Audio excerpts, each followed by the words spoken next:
myself go into it. तो this is not true. तो तंजीमी तौर पर मैं समझता हूँ, चूँकि बात ही में एक ज़माने में हमारा भी इनके साथ हो रहा, तो तंजीमी तौर पर जो वो तंजीम पहले भुट्टो साहब के ज़माने में थी, फिर बतदरीज उसमें कमज़ोरी आई मोहतरमा के ज़माने में, फिर मैं समझता हूँ कि अब इनको इस पर तवज्जो देनी चाहिए, बल्कि इस पर बात भी शायद पंजाब गए हैं तो मिले हैं कि यहाँ पर तंजीम को मजबूत किया जाए। ज़ाहिर है कि लोगों को, नए लोगों को लाना होगा, पुराने वर्करों को भी ख्याल करना होगा, जो घर बैठ गए उनको लेकर आना होगा। दूसरी बात, पार्टी जो है वाज़ेह प्रोग्राम दे, पार्टी प्रोग्राम। एक देखिए, एक बार बताऊँ, गुड गवर्नेंस की अगर बात की जाए तो नवाज शरीफ भी होते तो वो ना कर पाते। पंजाब में भी वो कोई गुड गवर्नेंस नहीं कर पाए। उनका रोटी वाला प्लान भी हो गया, लोग सड़कों पे निकल आए, बिजली के उस पे निकल आए, 12 अरब रुपए का ड्राफ्ट है, 12 अरब रुपए, 80 अरब का इसमें खसारा है। बल्कि हमने इतने बड़े बड़े प्रोग्राम्स किए, sorry I am interrupting you, इतने बड़े बड़े प्रोग्राम्स किए। एनएफसी अवार्ड आप देख लें, माशाल्लाह बहुत बड़ा हमारा वो है। वो तो सिर्फ पंजाब की बात कर रहे हैं, वो सब सूबों को खुद मुख्तियारी दे रहे हैं, that is again a big thing. Punjab में अभी जाके एकदम से रातों रात को जादू की छड़ी से तो वो कुछ कर नहीं देंगे, हो जाएगा। ये तो जाहिर है कि तरक्याती मंसूबे हैं सारे, इनको करने हैं आहिस्ता आहिस्ता। बल्तिस्तान गिलगित पैकेज आप देख लें, आप वो देख लें, बलूचिस्तान पैकेज देख लें, और आप देखें डैम्स 32 स्टार्ट हो रहे हैं, जिसमें से आप देखें एक बादशाह डैम का हमने इनॉग्रेट भी कर दिया, 32 डैम्स बन रहे हैं। मैं एक बात अर्ज कर रहा हूं, जैसे रफीक साहब ने फरमाया कि एक दिन के अंदर ये तब्दीली नहीं आएगी, तो बिल्कुल सही बात कह रहे हैं। लेकिन सवाल ये, एक सवाल कर लूं मैं, सवाल ये है कि वो जमूत तो टूटा ना, जो लोग कह रहे थे कि आप निकल नहीं रहे, और दूसरा ये है कि बहुत से लोग जिसमें कि जहांगीर बदर भी शामिल थे, वो अपनी निजी गुफ्तगू में ये कहते थे कि हमें बिल्कुल तरह छोड़ दिया है, हमारे कोई लीडर नहीं आते। तो मैं उस पस मंज़र में ये पूछ रहा हूँ कि क्या आप महसूस नहीं करते कि पंजाब के अंदर एक नया वलवला जोश पैदा होगा पीपल्स पार्टी के कारकुनों में? इसको ओवरऑल पीपल्स पार्टी के रिवाइवल का एक ये बल्दियाती इलेक्शन के तनाज़ुर में देखें, इन्होंने अभी जो फार्मूला भी बनाना, ये बल्दियाती इलेक्शन में जा रहे हैं ना, इनको कराने पड़ेंगे। ये तो बल्दियाती इलेक्शन कराने पड़ेंगे पंजाब में, तो इसमें पीपल्स पार्टी अब तैयारियों के अंदर है, बल्दियाती इलेक्शन की तैयारियों में है। देखिए, अच्छा मैं एक चीज़ यहाँ बताती चलूं, मैं ये कह रहा हूँ कि ओवरऑल पार्टी को रिवाइव करने की मुझे एक वो मूवमेंट नज़र आ रही है। पिछले दिनों जरदारी साहब को जिस तरह से कॉर्नर करने की कोशिश की गई, एंड देन ही हैज माशाल्लाह come out. This is the time where his real revolutionary leadership should come out, and all those things which people wait for People's Party's government for many years, and they die, they go to jail, वो चीज़ें अब deliver करने का वक्त आ गया। whether it will create some rift, whether the army will like it or not, or West will like it or not, basic changes लाने की ज़रूरत है। यहाँ इन्फ्लेशन को ख़त्म करने की ज़रूरत है, जो किया जा सकता है technically as a banker. I know many countries जहाँ ज़ीरो इन्फ्लेशन है। आप सिर्फ एक अच्छा सेंट्रल बैंकर जापान से ला के बैठा दें, यहाँ कोई महंगाई नहीं होगी अगले 10-20 साल तक। टैक्स को कम्प्लीटली रिवर्स करने की ज़रूरत है। अगर बशरफ के दौर में अमीरों से टैक्स नहीं लिया जा रहा था, गरीबों से सारा टैक्स लिया जा रहा था, तो अब जब पीपल्स पार्टी की हुकूमत आई है तो it should go other way around, जैसे यूरोप में होता है। यूरोप में टैक्स जो होता है लोगों को वापस मिलता है हर साल, कोई गरीब टैक्स नहीं देता, टैक्स वापस उनको मिलता है। यहाँ जो है सारे टैक्स जो है गरीबों से लिए जा रहे हैं, अमीरों से कोई टैक्स नहीं लिए जाते। यहाँ इनहेरिटेंस टैक्स ज़ीरो है, वेल्थ टैक्स है ही नहीं, इनडायरेक्ट टैक्सेस ना होने के बराबर है, सब सॉरी डायरेक्ट टैक्सेस ना होने के बराबर, इनडायरेक्ट बहुत है, बाकी सारे इनडायरेक्ट है। Every poorest person is also paying tax on, खुदनी तेल पे 25 रुपए का टैक्स लिया जा रहा है, कस्टम ड्यूटी। नहीं तो मगर आप क्या देख रहे हैं? मैं ये पूछ रहा हूं कि पंजाब को रिवर्स किया जाए। देखिए ओवरऑल पार्टी नहीं, ये तो ओवरऑल पार्टी के रिवाइवल की बात चल रही है।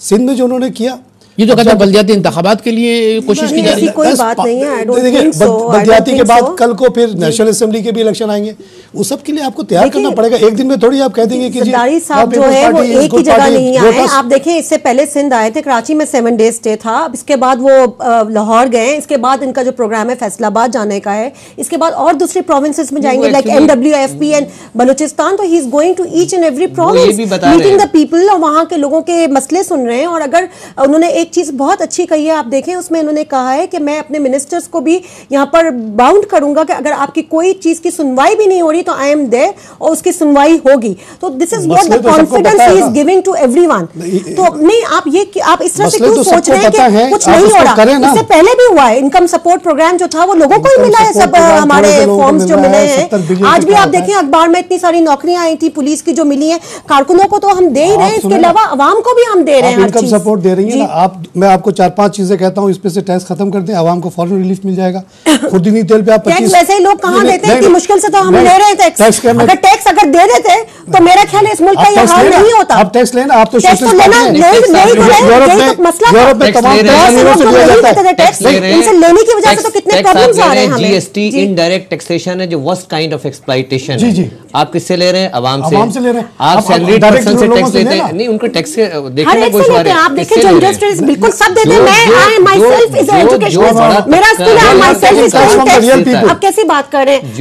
मेरे हस्बैंड के तो business they are paying tax. आपका जीरो देता है, अमीर आदमी जीरो देता है इस मुल्क में। आप मुझे एक बात बताइए, ऐसा मुल्क नहीं है जहां पे 2 साल के अंदर हर चीज चेंज कर देंगे। आप सोशलिस्ट कंट्री है, आप 2 साल में हर चीज कर देंगे। बहुत सी चीजें तो हमने चेंज कर दी, बहुत सारे प्रोग्राम्स लिए हैं। देखिए 2 साल में कुछ नहीं, भुट्टो जैसा आदमी नहीं आप ऐसी बात ना करें। जितना किया है इतना करने वाला 2000 साल में इतना किया है वो वाज मोर देन इनफ। मैं ये नहीं समझ पा रही कि लास्ट 10 ईयर में आप लोग कहां बैठे थे? Where were you in last 10 years? Why don't you speak at that time?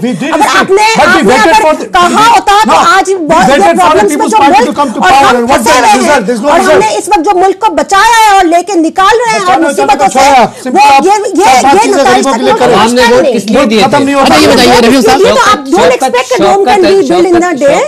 आप ट्रिकल डाउन लाते रहे, वो तो सारी आदात की आप मुझे बताएं जब ट्रिकल डाउन कर रहे हैं,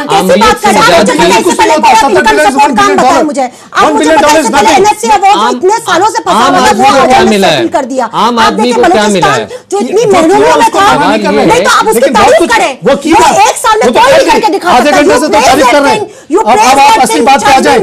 लोगों के अंदर जो हम आके अब नौकरियां दे रहे हैं, आपने मेरे कायद का आपने बयान नहीं पढ़ा, मेरे कायद का आपने शायद बयान नहीं पढ़ा है। शौकत अजीज जो करके क्या वही करते रहे आप कहेंगे पीपुल्स पार्टी को। अच्छा मैं कहता हूं, अच्छा सुनिए रफीक साहब, आप बताइए रफीक साहब, गलत को नहीं आपको करना है। अच्छा जावेद साहब बताइए, अच्छा इससे पहले डैम्स बने थे, ऐसा ऐलान कर दिया। नहीं अच्छा ये बताइए, अच्छा जावेद साहब मैं समझता हूं अच्छा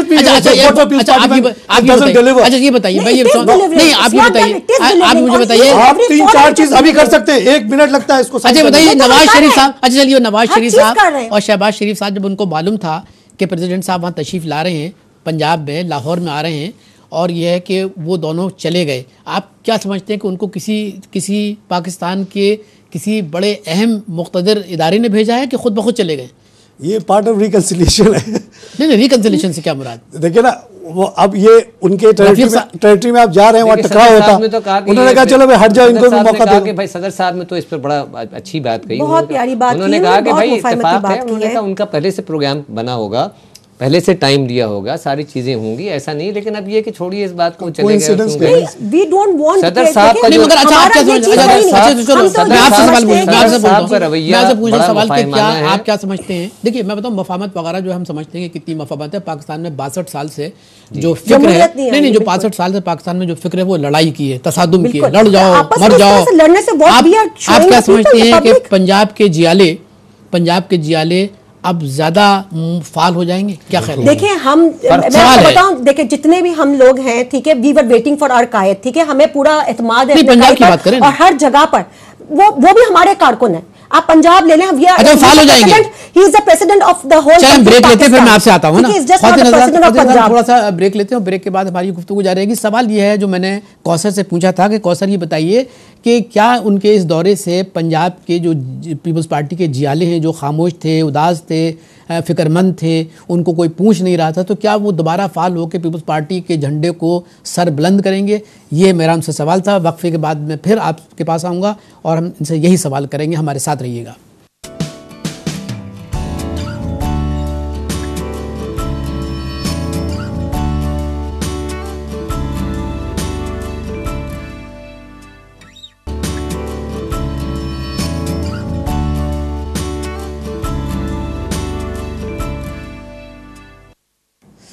नाज़रीन, वक्फे के बाद दोबारा हम खैर मकदम करते हैं अपने प्रोग्राम में। बड़ा गर्मा गर्मी बहस हो रही है कि भाई आखिर तारिक जावेद साहब कह रहे हैं कि भाई लैंड फॉर्म्स करने चाहिए। सारी दुनिया में लैंड फॉर्म्स हो गए, पाकिस्तान में नहीं हुए थे अयूब खान के ज़माने में और भुट्टो साहब के ज़माने में। फिर भुट्टो साहब ने अपनी बड़ी जान की कीमत अदा की उस लैंड फॉर्म्स की वजह से। सवाल ये है कि आसिफ अली ज़रदारी साहब 10 दिन वहाँ रहेंगे, बहुत लोगों से मिल रहे हैं, मुलाकात कर रहे हैं, दानिश्वर से बात कर रहे हैं, मीडिया से बात कर रहे हैं, एक अच्छा इंप्रेशन छोड़ रहे हैं अपने बारे में, बड़ा अच्छा इमेज बन रहा है। लेकिन सवाल ये है कि क्या वो जियाले, क्या वो कारकुन जो पीपल्स पार्टी की तरफ बड़ी उम्मीद भरी निगाहों से देखते हैं, इस 10 रोज़ के अंदर क्या फाल होकर पीपल्स पार्टी के परचम को सर बुलंद करेंगे? ये सवाल मैंने